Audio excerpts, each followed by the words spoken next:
Siya ay nakatayo mula sa malayo, gamit ang mahika upang ilipat ang kakaibang tambak ng basura.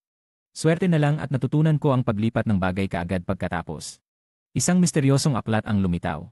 Agad niyang ginamit ang mahika upang dalhin ang aklat na yon sa kanyang tabi. Nang buksan niya ito at binasa, labis siyang nagulat. Mukhang nakode niya ang buong resulta ng kanyang pananaliksik upang maiwasan ang pagnanakaw. Ngunit siya ay ngumiti at bumulong, walang silbi. Kaagad niyang ginamit ang kasanayang pag-unawa. Pagkatapos niyang gamitin ang mahikang iyon, isang sinag ng liwanag ang sumiklab, na labis na nagulat la. Walang silbi. Kaagad niyang ginamit ang kasanayang pag-unawa. Pagkatapos niyang gamitin ang mahikang iyon, isang sinag ng liwanag ang sumiklab, na labis na nagulat sa kanya. Ang liwanag mula sa aklat ay lumitaw na napakalakas. Siya ay labis na nagulat. Ang maningning na dilaw na liwanag na ito ay talagang nakakasilaw. Mukhang ang kanyang pananaliksik ay talagang kahanga-hanga. Sa tulong ng pagsasama ng masaganang magnet at matalas na pananaw, nakita ko ang kaluwalhatian na ito. Gayunpaman, ang liwanag ay mabilis na nawala. Siya ay nag-isip ng may pag-aalinlangan. Gayunpaman, ang liwanag ay mabilis na nawala. Siya ay nag-isip ng may pag-aalinlangan. Gayunpaman, ang pananaliksik na ito ay hindi pa kumpleto. Ito ay napunit at maraming puwang ang naiwan. Maging ang lohika sa bahaging ito ay ganap na mali. Nang baliktarin niya ang susunod na pahina, siya ay labis na nagulat. Gayunpaman, ang pananaliksik na ito ay sapat na kahanga-hanga upang tumugon ang masaganang magnet. Ngunit ang nagpasikat sa kanya ay ang larawan na nakadikit dito. No corresponding translation found. No corresponding translation found. Ang batang ito ay si Efrener Luna, hindi ba? Siya ay tahimik na tumingin. Mukhang noong siya ay isang mananaliksik. Ang ama ni Efrener ay desperadong sinubukang itago ito. Si Deculin ay nakaramdam ng kaunting empatya. Ang galit ng mga salamangkero ng angkan ng Luna ay nakatuon kay Deculin. At malinaw na dahil kay Deculin, si Efrener ay nagkaroon ng isang buhay na puno ng trahedya. Si Deculin ay mahigpit na humawak sa kwintas sa kanyang kamay. At tiyak na nagpatunay, huwag mag-alala. Si Deculin ay mahigpit na humawak sa kwintas sa kanyang kamay at tiyak na nagpatunay, huwag mag-alala. Tatapusin ko ang pananaliksik na ito sa pamamagitan ng pag-unawa. Ang kanyang mukha ay matatag habang tinitingnan ang aklat.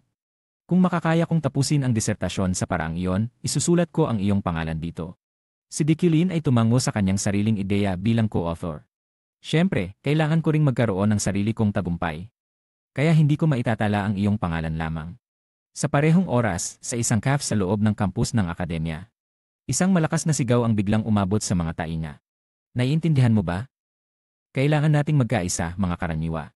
Sa parehong oras, sa isang cafe sa loob ng kampus ng akademya, isang malakas na sigaw ang biglang umabot sa mga tainga. Isang malakas na sigaw ang biglang umabot sa mga tainga. Naiintindihan mo ba?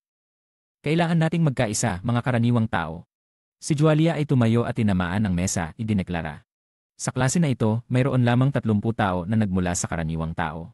Kung hindi tayo makikipagtulungan, balang araw ay magdurusa tayo. Kung hindi tayo makikipagtulungan, balang araw ay magdurusa tayo. Nang banggitin ang pangalan ni Efrener, hindi alam ni Efrener kung ano ang gagawin. Tama ba ang iniisip mo? Efrener. Siya ay napatalon sa takot. Pero dati akong aristokrat. Ngunit tahimik na lamang siyang uminom ng tubig, hindi alintana ang lahat. Walang problema. Huwag nang pag-usapan ang tungkol sa mga obligasyon ng mga aristokrat. Wala nga akong bahay o lupa, anong klaseng aristokrat ako? Si Jualia ay tila labis na nasasabi. Naiintindihan mo ba, Efrener? Kailangan mong nandito. Ang lahat sa paligid ay hindi alam na siya ay isang aristokrat, kaya't labis silang nasasabi. Ikaw ang kinatawan ng mga karaniwang tao. Tama, ikaw rin ay naging biktima ng Syria. Nang marinig ito, si Harry ay walang magawa kundi tumawa sa loob. Kaya't akala nila ako ang kinatawan ng mga karaniwang tao.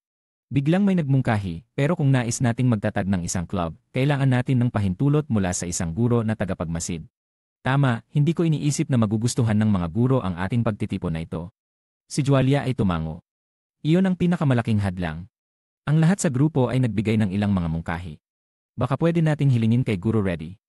Siya ay kilala sa palaging pagyuyukod sa mayaman. Iyon ang pinakamalaking hadlang. Ang lahat sa grupo ay nagbigay ng ilang mga mungkahi. Baka pwede nating hilingin kay Guru Reddy.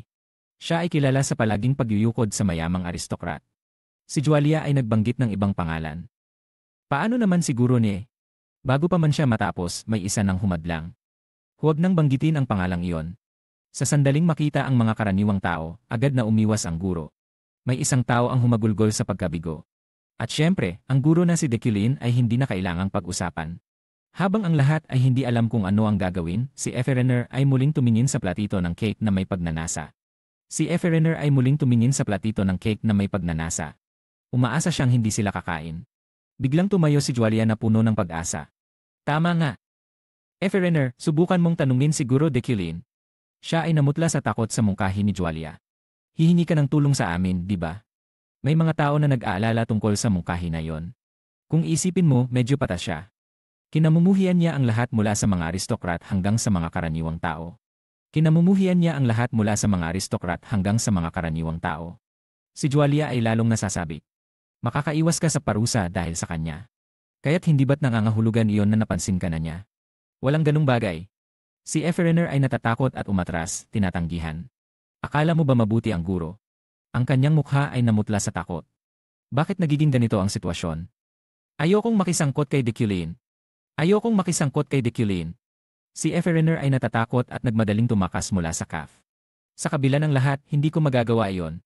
Si Jualia ay nagmadaling humabol at nakiusap, huwag mong sabihin yan. Mag-isip ka pa. Mag-isip ka pa. Nakita ito, mas mabilis siyang tumakbo. Sabi ko na, mali ka. Kung gagawin ko yon, tiyak na magiging kabaligtaran ang mangyayari. Sa wakas, nakahabol si Jualia at mahigpit na hinawakan ang kanyang kamay. Si Efferener, nang makita si Jualia na hindi gumagalaw, ay nagulat at tumingin sa likod niya. Nang makita si Jualia na hindi gumagalaw, ay nagulat at tumingin sa likod niya. Ano to, Jualia? Si Harry ay pawisan sa takot. Isang malalim na boses ang umabot mula sa itaas ng kanyang ulo. Si Deculin ay tumingin sa kanya na may malamig na tingin. Si Efferener ay natigilan sa takot. Si Efferener ay napatalon at tumingin sa kanya. Si Jualia ay nagtago sa likod ng pinto, sumusuporta sa kanya at bumabati ng good luck. Si Efferener ay namula sa galit at tahimik na sumigaw, Jualia, kailan ka pa nandyan? Ikaw na duwag. Siya ay nag-atubiling tumingin sa kanya na tahimik na lumalakad. Sa wakas, nagtipon siya ng lahat ng kanyang lakas at nagbigay ng aplikasyon para sa pag-apruba sa harap ni Guro Deculin. Gusto kong magtatag ng isang club at kailangan ko ng pirma mula sa guro. Si Efferener ay yumuko ng mababa, ang tono ay taos-puso. Ayos lang. Ayokong istorbohin ka, nag-aalala lang ako dahil mukhang hindi mo tatanggapin ang club na may mga magsasaka. Sa kanyang puso, tila tinanggap na niya ang kanyang kapalaran. Ikaw na duwag. Si Harry ay seryosong nagsalita ng malakas. Ayokong makisangkot kay Deculin, ngunit tama siya. Mukhang hindi mo tatanggapin ang club na may mga magsasaka. Sa kanyang kalooban, unti-unti siyang nagkompromiso. Ayokong makisangkot kay Deculin. Ngunit tama siya. Naalala niya ang pag-uusap kanina. Totoo na ang ibang mga guro ay hindi makikipagtulungan sa kanila. Kaya sa halip na mag-aksaya ng oras sa iba, si Harry ay nagpasya na subukan. Subukan mo. Si Q ay kinuha ang aplikasyon, walang pag-aalinlangan na nilagdaan ito at nagdagdag ng isang pangungusap. Subukan mo. Ipadala ang detalye sa opisina ng guro. Si Efferener ay hindi nakareact. Agad niyang ibinalik ang aplikasyon sa kanya. Si Harry ay nagmadaling tumanggap. Nang tingnan ang maayos na pirma, siya ay nagulat. Talagang nilagdaan niya. Si Jualia ay masayang tumakbo patungo sa kanya. Habang siya ay naguguluhan na nakatingin sa likod ni Q. Sumang-ayon siya. Talagang nilagdaan niya. Si Jualia ay masayang tumakbo patungo sa kanya habang siya ay naguguluhan na nakatingin sa likod ni Q. Talaga bang nakuha mo ang pirma mula sa kanya? Hindi ko akalain. Siya ay labis na naguguluhan. Bakit, tulad ng nangyari sa disciplinary committee, bakit siya naging mabait sa akin? Sa oras ng klase ni Deculin, siya ay direktang nagdrawing ng mga ilustrasyon sa board upang mas madaling maunawaan ng mga estudyante. Ang aralin ngayon ay tungkol sa pag-unawa sa mga purong elemento. Gayunpaman, marami pa ring mga salamangkero ang hindi nauunawaan ang paggi. Ang aralin ngayon ay tungkol sa pag-unawa sa mga purong elemento. Tulad ng alam ninyo, ang mga elemento ay ang batayan ng lahat ng mahika. Gayunpaman, marami pa ring mga salamangkero ang hindi nauunawaan ang pagkakaiba sa pagitan ng klasipikadong mahika at purong elemento. Si Efferener ay masigasig na nakikinig habang siya ay nagtuturo. Halimbawa, naghanap siya ng isang dahilan para sa kanyang pagkakasala. Si Efferener ay masigasig na nakikinig habang siya ay nagtuturo. Naisip ko, dahil sa guro, namatay ang aking ama. Kahit na mabait siya sa akin, pakiramdam ko ay peke. Bigla, hindi niya makontrol ang kanyang damdamin, ang kanyang mukha ay naging madilim at ang kanyang mga kamay ay nanginginig. Kahit na mabait siya sa akin, pakiramdam ko ay peke. Bigla, hindi niya makontrol ang kanyang damdamin, ang kanyang mukha ay naging madilim. At ang kanyang mga kamay ay nanginginig sa higpit. Kung talagang alam ng guro na siya ay nagkamali, dapat niyang ipahayag ang tunay na kalikasan at magsisi. Sa sandaling ito, ang boses ni Jualia ay umabot sa kanyang tainga. Ayos ka lang ba, Efrener? Si Efrener ay nagulat at nagtanong, ano? Si Jualia ay tila nag-aalala. Ayos ka lang ba, Efrener? Mukhang hindi ka maayos. Bigla, siya ay nagsalita upang aliwin siya. Huwag mag-alala tungkol sa mga yon. Wala silang alam kundi ang mag-usap. Si Efrener ay medyo nalilito. Ano bang sinasabi niya? Matapos niyang tingnan ang paligid, sa wakas ay naisip niya. Ang mga batang babae sa klase ay nakatingin sa kanya na hindi masaya, nag-uusap. Bakit sila nakatingin sa akin? Anong ginagawa ko? Isang tao na nakaupo sa tapat niya, na may isang daanan sa pagitan, ay tahasang nagpakita ng pagkasuklam. Isang tao na nakaupo sa tapat niya, na may isang daanan sa pagitan, ay tahasang nagpakita ng pagkasuklam. Ang sama! Bakit sila nakatingin sa akin? Anong ginagawa ko? Si F. Harry ay walang magawa. Ginawa ko ang aking sarili na kaaway ng mga aristokrat pagkatapos ng insidenteng iyon, kahit na ako ay isang aristokrat. Pagkatapos, siya ay bumalik upang aliwin si Jualia. Ayos lang, Jualia. Palaging ganyan ang mga tao. Mag-focus na lang sa aralin. Si Deculain ay hindi alam ang mga maliliit na laban ng mga estudyante. Siya ay tahimik na nagtuturo ng mga magic circle na ginagamit hanggang ngayon na may kahulugan sa bawat guhit. Siya ay tahimik na nagtuturo ng mga magic circle na ginagamit hanggang ngayon na may kahulugan sa bawat guhit. Na may kahulugan sa bawat guhit. Bigla, may isang ideya na sumiklab sa klase, ngunit ito ay medyo espesyal. Narinig ko na ang klase ni Deculain ay talagang naiiba. Si Deculain, sa oras na ito, ay nagpakita ng isang maliit na mahika. Ang mahikang apoy na ito ay maaaring magbago ng kulay sa pamamagitan ng pagdaragdag ng 2 guhit sa bilog. Dahil ang 2 guhit na iyon ang nagtatakda ng kulay ng apoy. Kinuha niya ang isang aklat. Ito ang ating pag-aralan ngayon.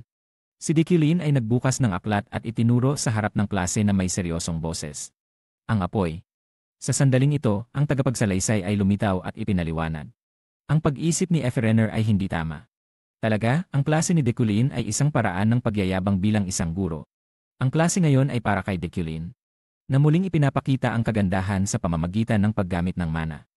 Ang tagapagsalaysay ay nagbigay diin sa epekto ng paraan ng pagtuturo ni Deculain, na nagpapaliwanag sa mas malalim na pag-unawa.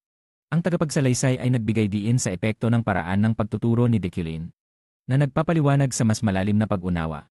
Ito ay labis na nakakagulat para sa mga bagong estudyante sa silid-aralan. Biglang binanggit ng tagapagsalaysay ang isang pangalan. Kaya't si Siria. Ang taong binanggit ng tagapagsalaysay ay isang magandang babae na may kumikinang na gintong buhok, na nawalan ng interes sa pag-aaral dahil sa kanyang talento. Patuloy na nagpakita si Deculain ng isa pang mahika. Tulad ng alam ninyo, ang magic circle na ito ay para sa pagtawag ng tubig. Pagkatapos, pinagsama niya ito sa naunang mahikang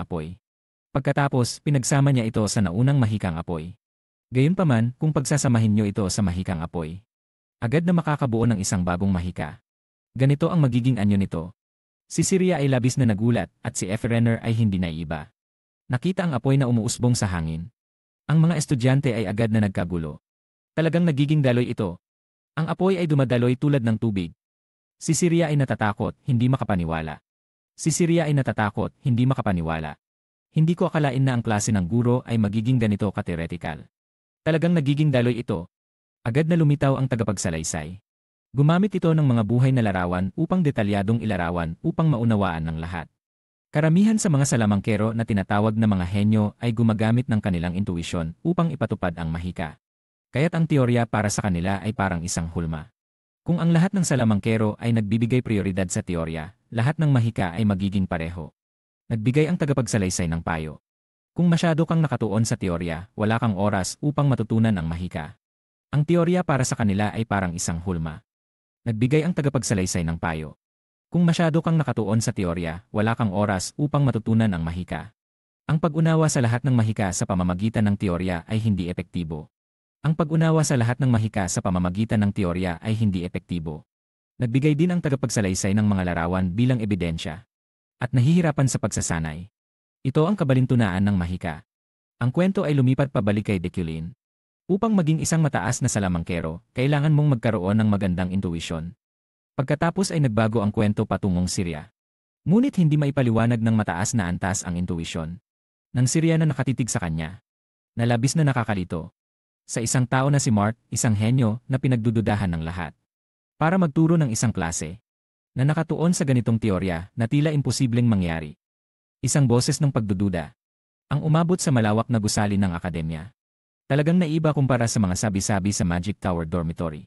Pinipilit si Harry na pagod na yakapin ang kanyang mga aklat at bumalik sa kanyang silid. Hindi pa siya kailanman nakapag-focus sa isang klase na ganito.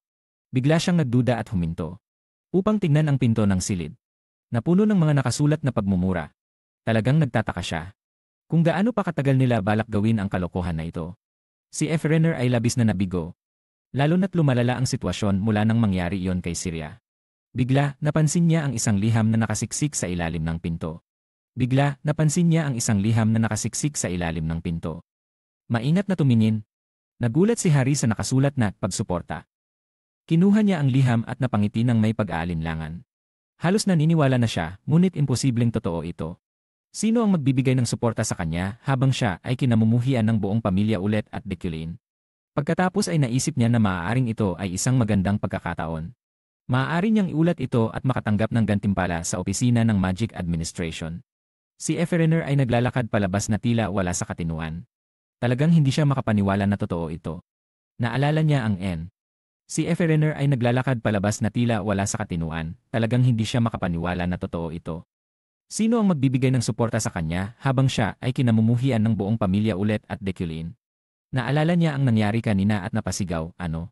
Ang propesor sa opisina ay tahimik na nagpatunay na hindi ito peke, ang selyo ay totoo. Nagbibiro ka ba? Si Harry ay hindi pa rin makapaniwala. Ngunit ngayon siya ay masaya, nahahawakan ang kanyang mukha, totoo ba ito? Pagkatapos, upang masiguro, pinisil niya ang kanyang pisngi, ito ay magpapaalalahanan sa akin na magising. Pagkatapos ng nakakahiya na yon, si Harry ay nagmamasid sa paligid. Wally. Pagkatapos ng nakakahiya na yon, si Harry ay nagmamasid sa paligid, walang nakakita sa akin, di ba? Nagbibiro ka ba? Ngunit ngayon siya ay masaya, nahahawakan ang kanyang mukha, totoo ba ito? Pagbalik sa kanyang silid, nag-aalala siyang ayusin ang kanyang mga damit. Kung malaman ng lahat na mayroon akong 100,000 yen, ano ang dapat kong gawin? Dapat ba akong mag-empake para sa anumang mangyayari? Habang naguguluhan, lalo siyang nagsisi sa kanyang ginawa. Hindi ko dapat pinuntahan ang Magic Administration. Naalala ang tingin ng guro sa opisina. Naisip ni Efrener na talagang isang kakaibang tanong iyon. Natatakot siya, nag-iingat sa empleyadong iyon na may kakaibang ting. Natatakot siya, nag-iingat sa empleyadong iyon na may kakaibang tingin, maaaring sabik siya sa kanyang pera. Dapat mas maingat ako. Si Harry ay sumigaw. Dapat mas maingat ako. Bigla, siya ay nagkaproblema at nabangga ang kanyang ulo sa mesa. Agad na humawak si Harry sa kanyang ulo, sobrang sakit. Bigla, ang kanyang mga mata ay namula sa luha. Ngunit hindi pa ako nagising. Ang mga luha ay dumaloy sa kanyang pisngi. Ngumiti siya at pinunasan ang kanyang mga luha ng saya. May nakapansin sa aking talento. Ang mainit na sikat ng araw na sumisikat sa silid ay nagpapasaya sa kanyang puso.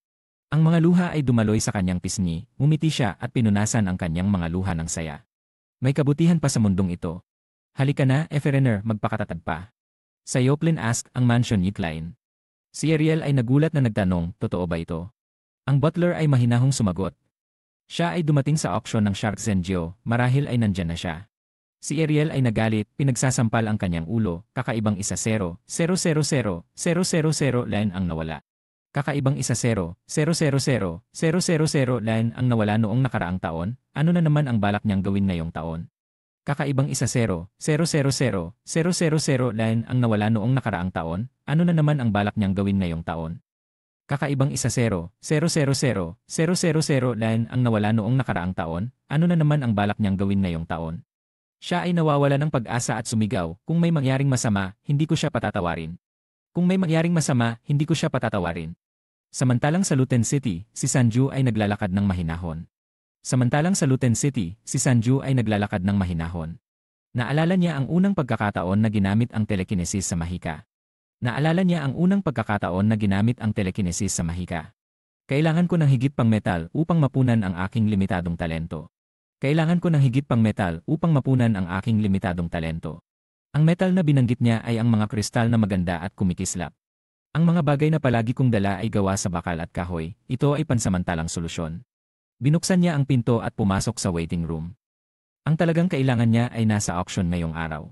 Si Sanju ay natigilan nang makita ang pamilyar na anino na nakaupo sa harap. Napansin din ni Julie na si Deculane ay naroon, tahimik na nagmumura. Ano nang ginagawa niya rito? Tahimik na nagmumura. Ano nang ginagawa niya rito? Dahan-dahang tumayo si Julie at lumapit sa kanya. Si Declan ay nakatitig sa kanya nang walang sinasabi. Sana ay okay ka, sabi ni Julie. Hindi siya sumagot, nagulat na hindi niya akalain na makikita si Julie rito. Nagpatuloy si Julie sa pagtatanong. Narinig kong nagbigay ka ng 2 batang wizard sa Disciplinary Council. Ang talagang kailangan niya ay nasa auction ngayong araw. Narinig kong nagbigay ka ng 2 batang wizard sa Disciplinary Council. Matagal na ang balitang iyon, may problema ba? Ikaw na naman ang sisihin ko. Si Julie ay tahimik sa loob ng ilang sandali. Pagkatapos ay seryosong pinayuhan siya, sila ay mga baguhan, gusto mo bang sirain ang kanilang mga pangarap? Darating ang araw na pagsisisihan mo ito, huwag mong ulitin ang mga pagkakamali ng nakaraan. Darating ang araw na pagsisisihan mo ito. Huwag mong ulitin ang mga pagkakamali ng nakaraan. Pagkatapos niyang sabihin iyon, ibinaba niya ang kanyang ulo. Si Declan ay tahimik na nakikinig sa kanyang payo. Gusto mo bang putulin ang ugnayan sa akin? Nakikita niya ang determinasyon sa mukha ni Julie. Darating ang araw na pagsisisihan mo ito, huwag mong ulitin ang mga pagkakamali ng nakaraan. Ayos lang, ganoon din ang tingin ko. Sila ay mga baguhan, gusto mo bang sirain ang kanilang mga pangarap? Nakatayo silang magkatapat.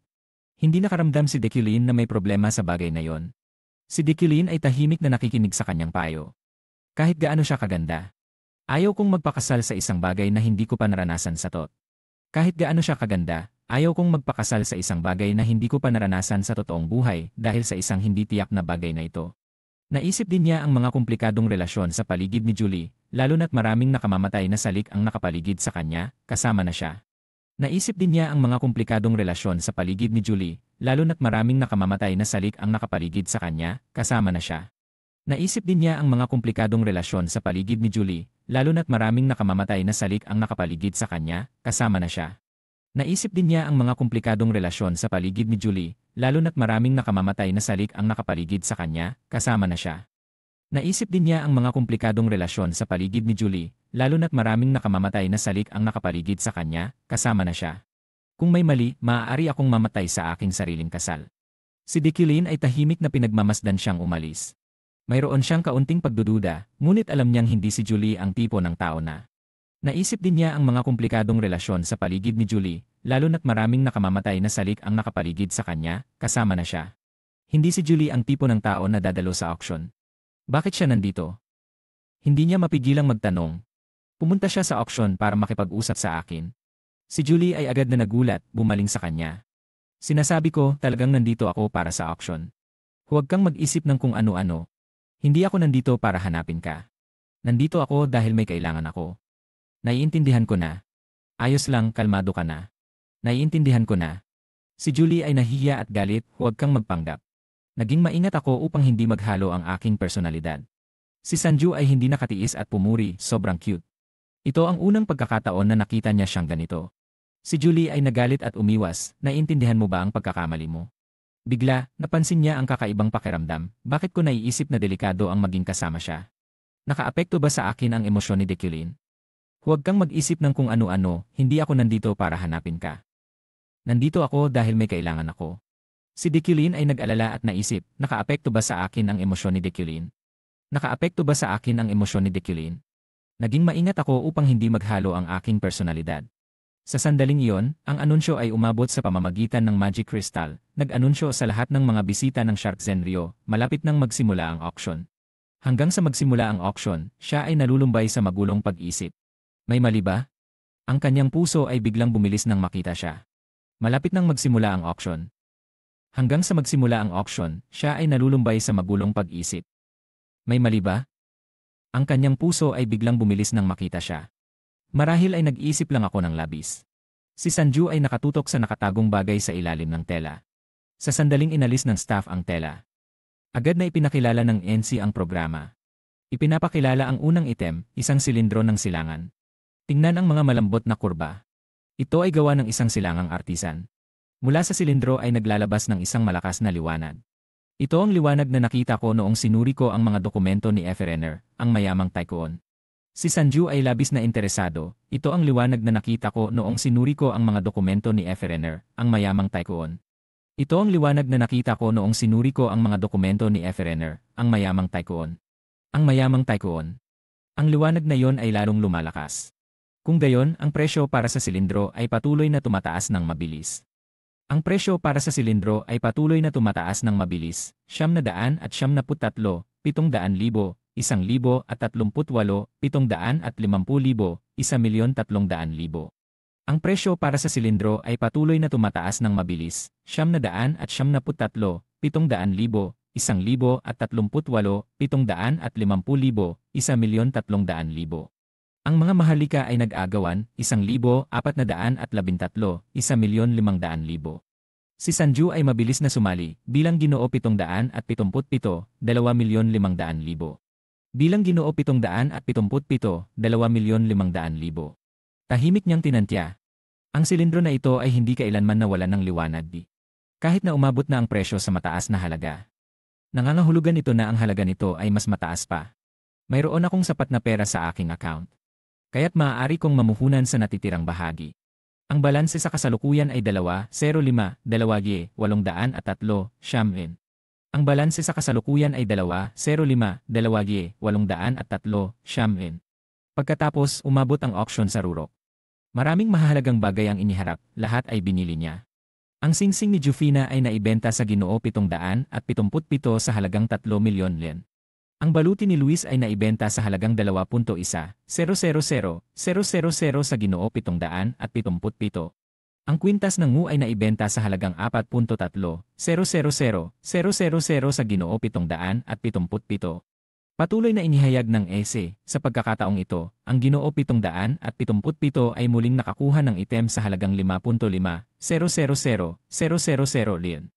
Ang balanse sa kasalukuyan ay 2,05, 2,803, siyam. Ang mga mahalika ay hindi na nakapagpigil, nagulat na tumingin sa kanya, bumili ng lahat ng iyon ang Ginoo 777. May ilan na nakapansin sa kanya.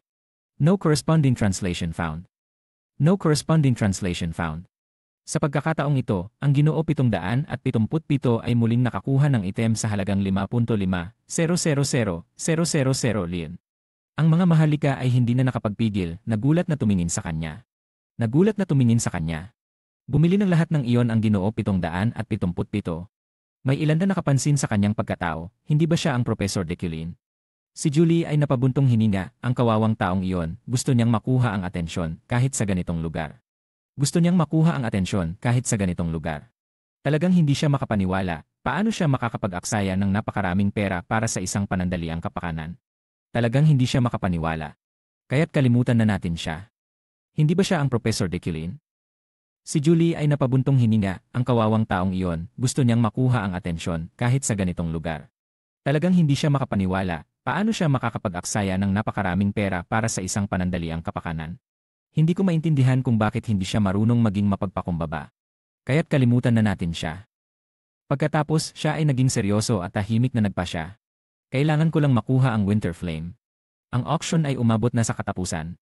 Masayang ipinakilala ng ESE ang pinakapayak na item ngayon. Ito ang huling item sa auction ngayon, maraming tao ang nais magkaroon nito. Ngunit ito ay isang item na halos hindi matatagpuan.